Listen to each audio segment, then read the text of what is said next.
¿Qué tal? ¿Cómo están? Buenas tardes, personas que nos siguen desde la plataforma de YouTube. Soy Ruth Cerezo de Neurosintergia y estamos en este momento conectando con la transmisión en directo para Facebook en un neuroespacio que se va a determinar de todo un poco.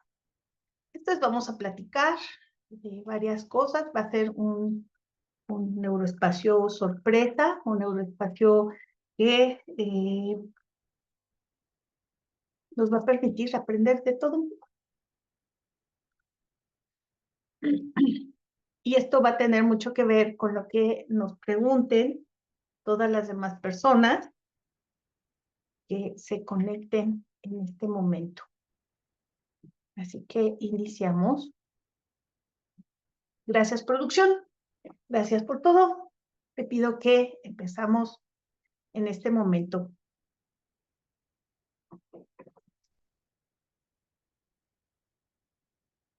¿Qué tal? Buenas tardes, ¿cómo están ustedes? Soy Ruth Cerezo de Neurosintergia, transmitiendo en un neuroespacio sorpresa.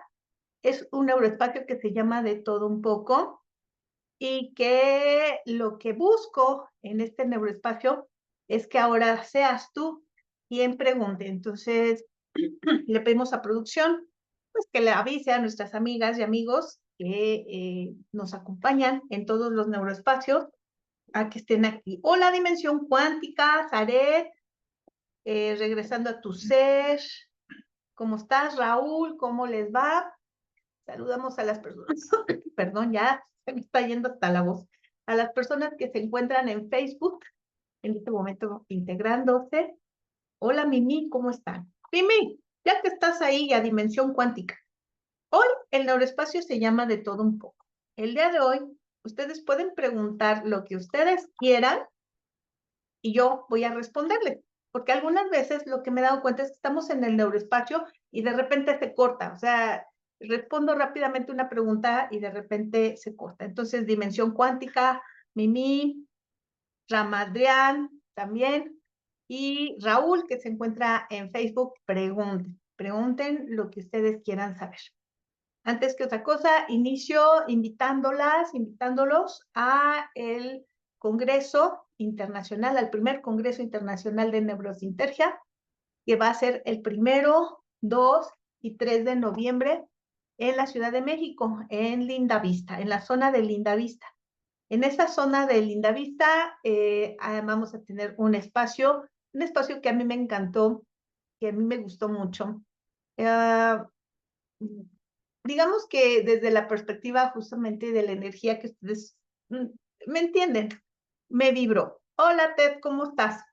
Ted, pregunta lo que quieras. Hoy es día de contestar todas las preguntas que vayan, digamos, surgiendo por parte de ustedes.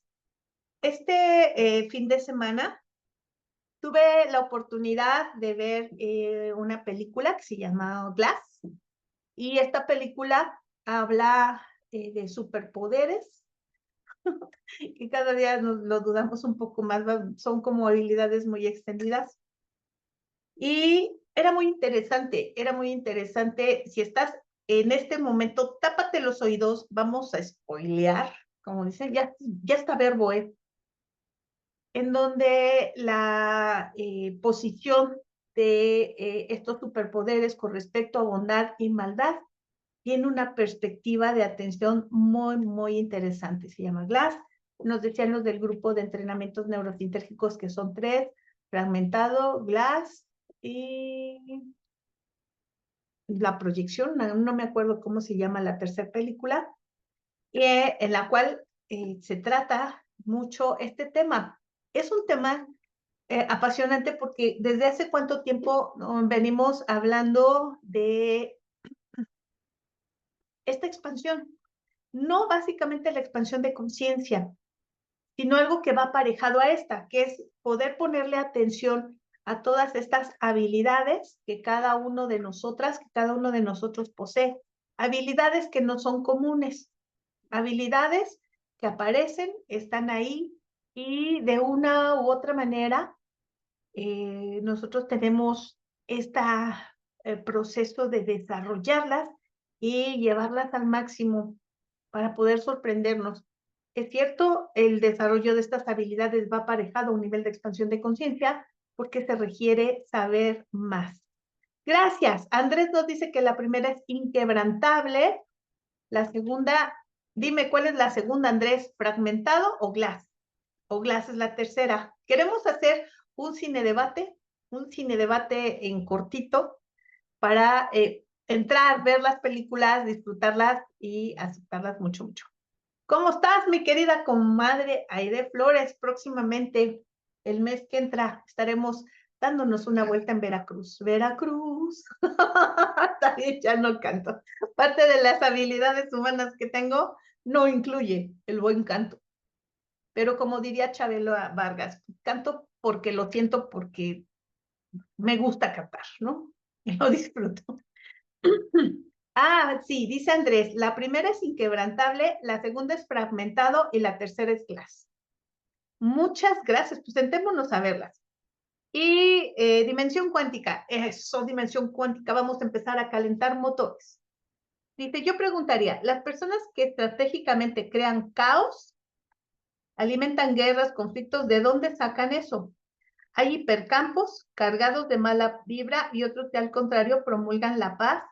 Y en realidad, en todo este proceso en donde yo he ido aprendiendo, lo que he observado es que no existe dentro del concepto del universo bueno y malo.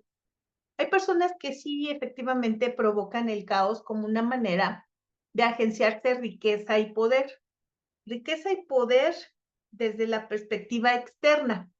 Tengo yo más cosas, domino a más personas y integro todo esto a un estilo de vida que yo le denomino exitoso. En este estilo de vida que yo denomino exitoso, entonces yo busco manipular a las personas. Dentro de este concepto de personas que generan el caos, lo que se ha observado es que no hay una capacidad humana de empatía, no hay una capacidad humana de bondad ni de compasión. Esas capacidades humanas en donde definimos a la bondad como esta capacidad de hacer el bien al otro, esta empatía como la capacidad de poder entender al otro desde su perspectiva, desde su propia visión y actuar en consecuencia. Ahora, si hay empatía, también la gente que no tiene un nivel de bondad profundo, tiene su capacidad de empatía. Yo puedo sentir lo que esa persona puede sentir, pero si lo que mi objetivo es buscar, provocar algún tipo de desazón, pues obviamente esta misma capacidad de empatía me va a decir si voy bien, ¿no? Entonces va a decir, ok, ya lo sintió. Creo que tiene que ver con una serie de condiciones. Entonces, la parte de estos hipercampos que se forman, sí, efectivamente, conllevan la carga de información de esta perspectiva visual. Cuando hablamos de liderazgo de conciencia, que es esta capacidad que tienen algunas personas de poder, ¿cómo lo puedo decir? Dominar grupos, entablar esta relación de dominancia con los grupos. Entonces, podemos observar que esa conciencia global, que Jung la definía como una conciencia colectiva, se permea de ¿cómo le llama el doctor Jacobo Grimberg? El futuro ideal del hipercampo, y entonces todos hacemos como que pensamos que vamos hacia allá y decimos, ah, qué maravilla, todos pensamos iguales, pero en realidad es un solo líder de conciencia. Y así como hay líderes de conciencia negativos, para la humanidad hay líderes de conciencia positivos, esos que predominan, que promulgan la paz, el equilibrio y la bondad. De tal forma que vamos avanzando en estos hipercampos. Estos hipercampos tienen la condición de que seamos capaces de identificar si hay una influencia externa. Y esto solamente se puede lograr si tu nivel de conciencia es mucho más alto. Y tú me puedes decir, este nivel de conciencia mucho más alto, ¿cómo sé que es mucho más alto? porque tienes la capacidad de observar más, porque estás entrando en un proceso de neutralidad. Y este proceso de neutralidad lo que hace es que lo que ocurre lo observes sin generar juicios de inicio. Después de que observas lo que ocurre, tú ya puedes generar un juicio personal y decir, sí, le entro, no, no le entro, esto está bien, esto está mal, esto está equivocado y todo lo demás. Pues sí, también tenemos ejemplos en la vida de los que hay líderes buenos y líderes no tan buenos. Dice Dinora, qué pregunta tan interesante y qué buena respuesta. Gracias. Dice mi querida Aide Flores, anótenlo. En agosto estaremos haciendo Radio XEU 98.fm con mi comadre y hasta donde tengo entendido va a ser el 21 de agosto. Saludos a Ali y dice Dinora, yo creo que la voluntad individual al sumarse a la colectiva hacen posible algo bueno o malo. De ahí la importancia de los líderes. Y más que la voluntad colectiva es la capacidad que nosotros tengamos como para poder elegir y decidir hacia dónde te quieres unir, hacia dónde te quieres unificar y poder, en concordancia con ello, poder desarrollar estrategias comunes de todos juntos. Entonces, digamos, es todo un tema que está relacionado en esto. Hace poquito tiempo, estudiando justamente a Jung con este concepto de inconsciente colectivo, me encontré el desarrollo que él hacía de los arquetipos personales. Y entonces tenía el arquetipo, no sé, de bondadoso, de pleitero, ¿no? Bueno, estoy haciendo un resumen bastante general. Y cuando ustedes estudiaron un poco de todo esto, de esta parte de la psicología, observabas que te gustaba como buscar estas identificaciones, ibas a los test y buscabas y decías, ah, esto se parece a mí, esto está más afín a mí, esto está más integrado a mí. Y nos encantaba. Yo en sexto año de primaria, yo no iba para psicología en sexto año de primaria. En sexto año de primaria junté todo mi dinero, lo que me daban de domingos y para la escuela, y compré un libro de test, ¿no? Mi primer libro, que seguramente mi madre por ahí lo debe de tener. Y era un librito pequeñito, ¿no? Me compré dos en realidad, el de los test y el de los chistes, porque yo era una niña bastante inadaptada, que lo que encontré y descubrí es que el buen humor siempre es aceptado en todos lados. Entonces dije, pues si me aprendo 3 o 4 chistes, seguramente voy a caer mejor, ¿no? Pero entre eso compré el de los test. Y este librito de los test, yo me ponía a hacerlo porque me encantaba conocerme a mí, ¿no? Saber qué ocurría.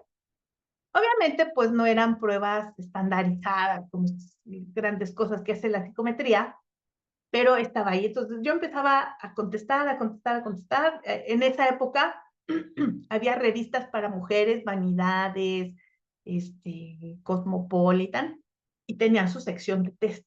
Y entonces se las quitaba a mis tías, a mi mamá, y me ponía a hacer las pruebas. Porque creo que una parte bien importante del ser humano, de la persona, es autoconocerse.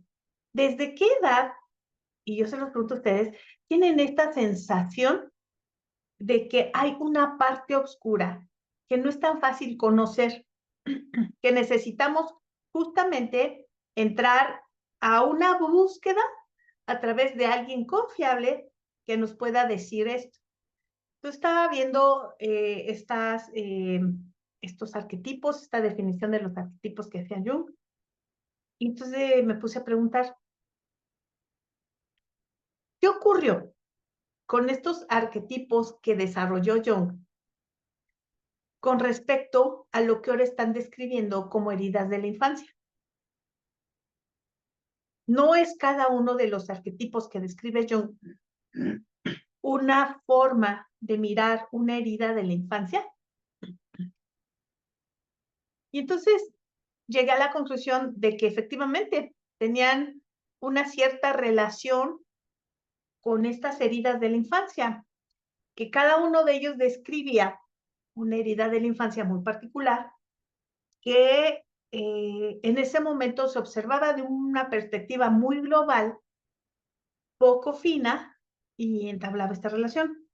Hace muchos, muchos años conocí a Ruiz Soto en una de sus conferencias que alguien me invitó, y por primera vez comencé a escuchar algo que se llamaba huella de abandono. Se me hizo un concepto realmente increíble porque el proceso como el que trabaja el cerebro trabaja agenciándose información. La parte consciente se agencia información que le permite explicar al mundo, y la parte inconsciente nos permite tener información básicamente que nos rescaten del mundo, que nos permitan seguir estando vivas y vivos. Y dije, esto es muy interesante porque sí se van generando ciertos neuroalgoritmos que nos van causando tener una interacción total y absoluta con el mundo. Pero lo mejor de todo, señoras y señores, poder tener este filtro con el que veo al mundo a partir de esa algoritmización cerebral. ¿Estás de acuerdo? Y observar que existen todo este tipo de cosas de una manera más fina. La segunda pregunta que me hice, entonces, ¿hemos evolucionado en nuestra capacidad de conciencia de aquel momento a ahora? Teóricamente sí, porque no tenemos nada contra qué compararnos a esta cuestión de humanidad y de la evolución de la humanidad. Decía, probablemente fuimos capaces de observar de una forma más simple, más sencilla, más unitaria, no sé, más simple, pero a la vez más compleja, cada una de las cuestiones que se interrelacionan para poder ser como soy. Dice Dimensión Cuántica, puede ser que si de niño lo han puesto en ridículo, ya de adulto disfruta buscando ridiculizar a otros, cero empatía. Si de niño lo han puesto en ridículo, ya de adulto disfruta buscando, no sé si lo disfrute totalmente, o sea, como una respuesta automática de autodefensa. Puede haber la empatía, lo que comentábamos de Dimensión Cuántica, de saber que el otro niño sufre como sufrí yo. En ese momento hay empatía. La dirección hacia dónde voy con esa empatía es lo que es diferente. Dice Raúl, estar en un nivel de conciencia expandida te permite observar desde la conciencia, no desde la mente. Y te permite hacer que hagamos modificaciones en la mente, según creo yo. Asumo que podría ser así. En esta capacidad de observar de una forma mucho más detallada, mucho más detallista, cada una de las cosas que se van resultando en el mundo. Podemos ir observando todo lo que va ocurriendo. Dice Genario, que es Unbreakable, Split y Glass. Sí, Genaro, nada más que sabes que reflexioné. La Ruth reflexionó y dijo, no está padre que te cuenten los finales, ¿no?, de las películas. Entonces, por eso les digo, deberíamos de hacer un cine debate. Anda, Genaro, éntrale y nos dices dónde las encontramos, porque las estuve buscando en plataformas de streaming conocidas y no los encontré. Entonces, probablemente alguien sí sepa dónde está. Sé que Fragmentado estuvo un tiempo en Netflix, pero ahora, pues yo no la encuentro ya. Entonces, si alguien la tiene, por favor, compártanla. Bueno, no compartan la película pirata, sino nos vamos a meter en un lío. No, compartan en dónde está para que organicemos nuestros cine palomitas, y en estos cine palomitas cuánticas, o sea, vamos a comer palomitas sin comerlas, poder platicar de este punto de vista que está bastante interesante. Dice Dimensión Cuántica, los algoritmos nuevos sería como un nuevo formateo, es decir, una expansión de conciencia genera nuevos algoritmos. Puede generar nuevos algoritmos, de hecho los genera, o puede modificar otros, sobre todo aquellos que están casados con estructuras de creencias y prejuicios. Eso sí los modifica y también puede crear. La creación semejante a cuando nosotros estamos aprendiendo un nuevo concepto, una nueva habilidad que nosotros vamos desarrollando, descubriendo, atendiendo y atacando toda la cantidad de cosas que están ahí. Y eso va generando un nuevo algoritmo. Se saben el trabalenguas de los 3 tristes tigres. Bueno, quien no se lo sepa dice, 3 tristes tigres tragaban trigo. Ahora repite, 3 tristes tigres tragaban trigo. Otra vez, 3 tristes tigres tragaban trigo. Ahora repítelo tú sola, tú solo. 3 tristes tigres tragaban trigo. Si tú no tenías este concepto, tu cerebro empezó rápidamente a buscar la forma de integrar esto, de integrarlo en una memoria reciente, en una memoria inmediata. Lo integró a todo el sistema verbal y muscular, ¿no? Y si somos de habla hispana, decimos, qué re feo es intentar conjuntar el tr varias veces al mismo tiempo en una misma frase. Pero si ahora te digo, a ver, repítele lo de los tigres, entonces tú vas a decir 3 tristes tigres. Ok, eso no está en la nada. Eso no está en nada. Está en tu cabeza. Y tu cabeza generó un neuroalgoritmo de trabajo pequeñito, todavía no fijo. Generó justamente una serie de interrelaciones que va a tener como función, pues, salvar esto. Si nosotros lo seguimos repitiendo a lo largo del día, lo enseñamos, lo escribimos, lo dibujamos, lo investigamos, eso va a empezar a generar experiencias. Y al generar experiencias se empieza a vincularse de una forma más integral al cerebro y se empieza, digamos, a entretejer ahí.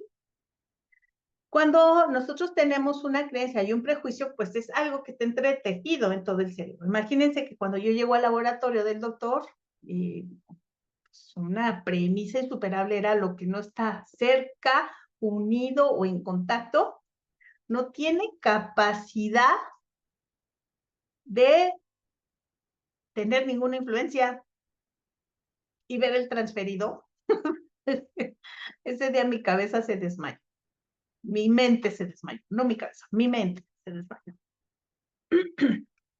Y entonces, lo recuerdo ese día, llegué a casa, yo decía, es que no, algo está mal en eso no puede ser posible, ¿no? No existe, hay algo más mal en la investigación, porque eso no existe.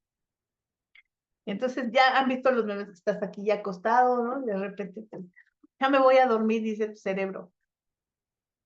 Y sí, ¿no? Entonces dije, y si no es cierto, y si es algo falso, y si yo lo vivo, y si sí se vio algo, y si hubo una especie de toquecito, y si se vio una lucecita, pues llegué al otro día, ¿no? En la siguiente vez que se vuelva a emular el experimento, yo quiero participar. Y sí, me dejaron participar como sujeto experimental que estaba en la cámara oscura como sujeto que recibía la luz. Y entonces dije, ok, dejemos esta creencia y abrimos la posibilidad y entonces ahí integramos, digamos, un compás de espera y no integramos nada, sino dijimos, puede existir posibilidad de, y integramos una situación diferente. Eh, ya el resto de los días, yo digo que después de ahí el resto de mi vida eliminó todos los algoritmos que no tenía yo asegurados, ¿no? Estas creencias, y los dejó ahí. Dice Raúl, algún día cuéntanos cómo era un día de trabajo con el doctor Grita. Normalmente llegábamos a las 10 de la mañana, 9, 10 de la mañana, el doctor llegaba como 10, 11, llegaba con su bata blanca, llegaba corriendo, llegaba a hacer llamadas, a ver pendientes de las investigaciones, y se dedicaba a él escribir, entraba y salía, nosotros también entrábamos y salíamos, entrábamos y salíamos. Si ese día había experimento, entonces empezaba a organizarnos, a decir, bueno, pues vamos a hacer esto, vamos a colocar, ya llegaron los sujetos experimentales que se habían invitado previamente. Cuando llegaban los sujetos, les colocábamos los electrodos, aplicábamos el experimento, limpiaría después de que se iban los sujetos experimentales, podíamos empezar a hacer hacer los análisis, la limpieza de los registros y luego hacer los análisis de los registros o dejarlos ahí en discos para después hacerlo. Yo tenía clases en la tarde, entonces estaba ahí como hasta las 2, 3 de la tarde, luego iba a los tacos de Chabela, les pedía fiado 3 tacos de... Yo trabajaba los fines de semana, entonces sabía que lo iba a sacar el siguiente lunes. Y me iba a las clases, pero si no había clases o había que esperarte entre una y otra clase, porque no estaban seguidas, regresaba al laboratorio a leer, a hacer alguna tarea, a ver en la computadora cualquier cosa, y luego regresaba. Y el doctor seguía entrando y saliendo, seguía entrando y saliendo, dependiendo de lo que le ocurriera, porque él era muy emocional, un poco neurótico. Entonces entraba, pues podía entrar gritando. ¿Qué pasó, doctor? No, pues es que no sé qué. Otras veces llegaba filosófico y decía, ay, tengo que quitarme esta importancia personal.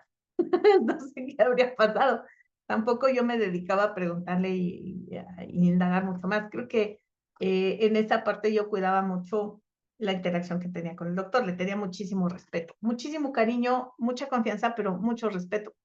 Entonces no integraba más dentro de todo este proceso. Ah, y ya, así eran todos los días, y teníamos seminario, nos veíamos en el salón que se había designado para eso, y ahí nos encontrábamos para discutir, hablar, trabajar, etc.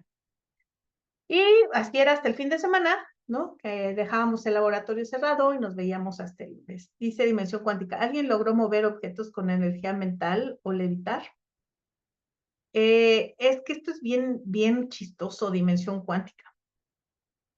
¿A qué nos referimos con mover objetos con energía mental? ¿Qué es la energía mental? O sea, para empezar. Lo que sí es que había documentos de experimentos en donde se veía, de hecho eran uno de los que tenía la CIA, de los que sacaron de los archivos de la CIA, en donde él investigó en una cámara de Faraday haciendo pesos en las cosas, ¿no? O sea, midiendo los pesos de las cosas junto a unas personas que meditaban, y lo que observaba es que había un cambio en el peso de los objetos que estaban ahí, y llegó a la conclusión de que la meditación lo que hacía era modificar alrededor de la persona que estaba meditando el campo gravitacional. Este campo gravitacional, digamos, es lo que le da un peso a cualquier cosa. Si nosotros tomamos a Cerdito, Cerdito tiene un cierto peso derivado del nivel de atracción de la Tierra. Y ese nivel de atracción de la Tierra pues está derivado de un campo de gravitación, de gravedad, o sea, la gravedad. Yo cada vez que avienta el cerdito va a tender a caer hacia el piso. Pero si de repente este peso que muestra que es derivado de esta atracción, se modifica, entonces lo que podríamos suponer, o lo que él suponía y nos mostró eso, es que había un nivel en todo este campo que se formaba, que modificaba la capacidad de atracción de la Tierra de los objetos. Creo que este descubrimiento, más bien esta propuesta de descubrimiento, porque no se siguió andando, entramos en el concepto de lo que nuestro sistema de campo neuronal, antes era el campo neuronal que es extracraneal, ahora es el campo neuronal que se emite afuera de todo el cuerpo. Es un campo neuronal puede modificar lo que está alrededor. La pregunta aquí sería entrar en este proceso de integrar este concepto a lo que ocurre en todo mi ser, en mi mente. Ya se ha descubierto que neuronas hay en todo el cuerpo, para poder saber cómo interactúo con todo esto. Dicen, la comadre, levitación tiene que ver con la polaridad de los objetos, y con la polaridad de los objetos, y en un cierto sentido también con la capacidad que tienen de integrarse en los sistemas de gravedad. Dice dimensión cuántica. Estuve en sala de puerta de emergencia, un tubo de ensayo salió volando solo. Los médicos y enfermeras no estaban en ese sector. Híjole, esta parte es bien interesante, ¿no? ¿Por qué salió volando? ¿Qué estaba ocurriendo en ese momento? Vamos a empezar primero con las explicaciones más humanas. Puede ser el viento, puede ser el movimiento, puede ser una serie de cosas. Luego podemos entrar a que alguien mentalmente lo pudo haber hecho, no lo sé, sino que alguien modificó todo su campo neuronal para que las cosas hicieran lo que querían hacer, porque además nosotros podemos modificar esto. La tercera es entrar en interacción con este preespacio o campo cuántico a través de todo mi sistema de campo neuronal con el campo sintérgico y aparecer objetos, mover objetos, tener objetos. Esto es bien interesante porque parte de la teoría sintérgica lo que te dice es que este objeto, cuando se mueve en el espacio, va generando los resultantes de modificación en un largo de espacio-tiempo. Yo me pregunto por qué ese tubo de ensayo tuvo que generar toda esta trayectoria si en un estado así podía aparecer aquí y luego aparecer acá, ¿no? Y romperse. Híjole, es tantas preguntas que tenemos ahí por responderle, que por eso de repente me niego mucho a bautizarlos con un solo nombre para no crear conceptos con significados que anclen la posibilidad de lo que puede estar ahí. Y dice, dimensión cuántica, me encantas, o puede haber fantasmas. Y ¿qué? ¿Cuántos? 5 fantasmas me puso ahí. Me encanta. Sí, pudo haber sido un fantasma. La vez pasada se prendió la televisión sola. La vez pasada prendieron la luz de la habitación. ¿Y qué ocurre? Pues quién sabe. Hasta que podamos observar algo más, porque no había ninguna intención de nadie. Entonces, en ese proceso, pues estamos viajando. Muy bien. ¿Qué otra cosa podemos preguntar? ¿Qué otra cosa podemos saber? ¿Qué otra cosa queremos conocer? Dice mención cuántica o es un pues sí, hacer una diferencia dimensional, pero es lo que te pregunto de mención cuántica.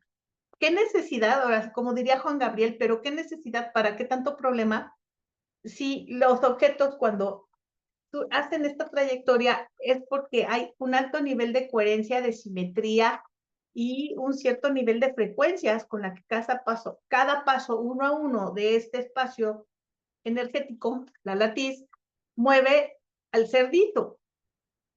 ¿Por qué no, si estamos haciendo eso, como en muchas cosas que nos ocurren también en la vida, el cerdito hace esto, ¿no? Nada más quita mi mano. ¿Por qué tiene que dibujar la trayectoria? No lo sé. Sigamos viendo programas de fantasía.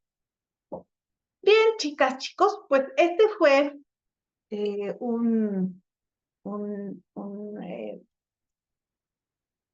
abretema, ¿sí? Ay, me encanta, dice Dimensión, las puertas multidimensionales tipo las que abrí en la Antártida. ¿Qué opinas?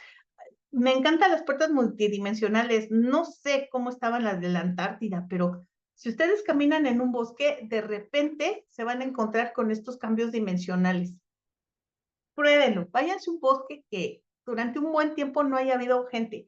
Me encantaba porque en la pandemia se limpiaron todo esto, muchos lugares, y entonces podías entrar como estos espacios dimensionales.